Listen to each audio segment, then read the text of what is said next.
Ассаламағалейкум YouTube көрермендер. Бүгін сіздерге айтайын деген тақырып тауықтардың қауырсындары төгілуі жайында. Тауықтардың қауырсындары жылына бір рет төгіліп, орнына жаңа шығып тұрады. Егер де бұл процесс созылып кетсе, тауықтар бір-бірінің жүнін жеп жатыр деген сөз. Тауықтарға витамин жетіспегендіктен бір-бірін шұқып бастайды, қауырсындарын жейді. Өсіп келе жатқан жаңадан шығып жатқан қауырсын жұмсақ болады, сол үшін өсірмей жеп тастай береді.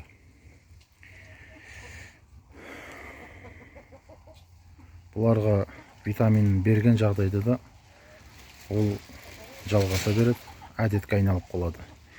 Ол үшін сіздер, мысалы, мынаның құйрығы жоқ, мен мынаны бөлек қоюым керек. Бөлек қойып, толығымен бір айдың ішінде өсіп болған соң қайта қосуға болады. Тауықтардың алдына өсіп болған соң шықмайтын болады. Содан соң тағы бір айта кететін жайт, мынау тауықтардың жұмыртқалайтын ұяшығы дейміз бе? Осыны міндетті түрде мынандай несіне штормен жауып, қараңғы қылып, астына шөп төсеген дұрыс екен. Себебі бұлар туып жатқан кезде арты қанау мүмкіндігі бар.